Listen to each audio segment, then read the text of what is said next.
I have kept tabs on the Scottish Premier League for the last few years. I think that Celtic and Rangers are still the two best teams there. That's obvious based on the successes they've had. But there's also a lot of reason to look at this league because it's producing players who have gone abroad and made a name for themselves. Look at Josh Doig and Lewis Ferguson, for example. They've left to Burnley and Aberdeen, respectively. They're now both playing in Serie A, aren't they? Matt O'Reilly hasn't taken that route quite yet. I'm not sure if he'll even go over to Italy during the summer, but he is expected to leave Parkhead and look for a move elsewhere.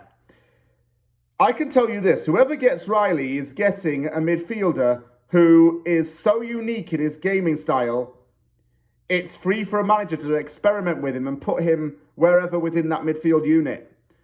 Riley has done pretty much everything in the middle of that field. In the centre of the park, he's played as defensive midfielder, attacking midfielder. He's even created his own unique traits.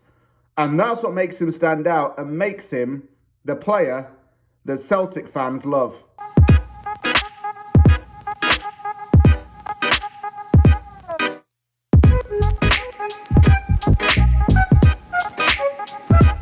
It's a really big thing when Celtic fans praise this guy because it shows how far he's come in such a short space of time.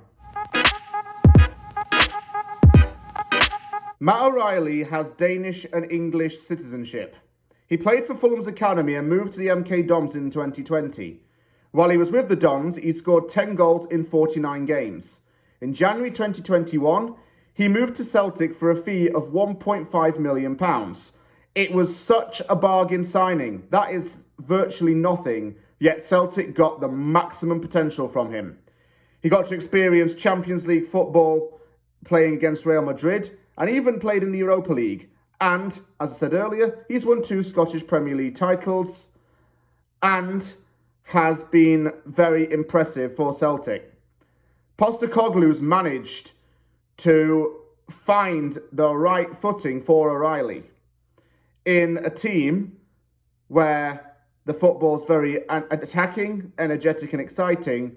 O'Reilly's made arguably as much of a participation role as goal scorers such as Kyogo Furuhashi and Jota.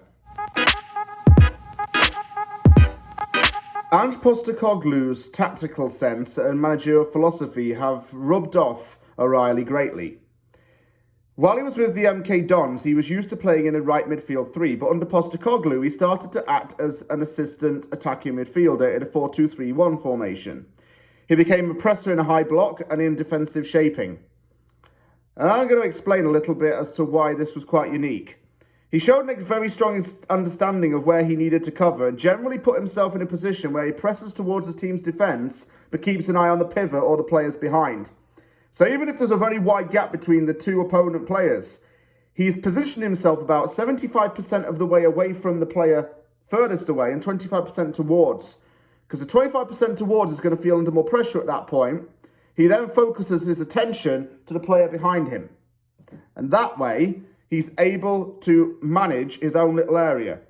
He's used to playing in a possession-based team. Postecoglou likes to keep possession for long periods of the time. It's certainly helped Celtic and given itself an identity under him. Most of the possession he has is in the final third, and it's between oppositional defenders. He especially did so playing against Real Madrid, where he had to go up against Toni Kroos and Karim Benzema.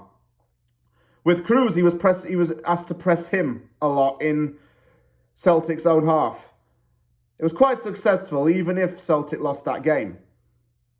But he did his best to keep the ball away from the German midfielder and showed excellent dribbling skills and bombardment. The heat map has always suggested he tends to go on the right a lot, and that's where he's most dominant. However, in more recent times, he's certainly been a little bit more between the final third, the middle, and halfway between the back and the final third. He's covering a lot more ground in a possession-based team. This would work for West Ham because West Ham's trying to do the possession-based model, hence why it signed some players last summer to match this kind of ideology. O'Reilly would love a possession-based system. It's what he would excel in. And a midfielder like this can certainly be a difference maker in a team and provide a cornerstone for blocking, intercepting, pressing, and keeping the ball.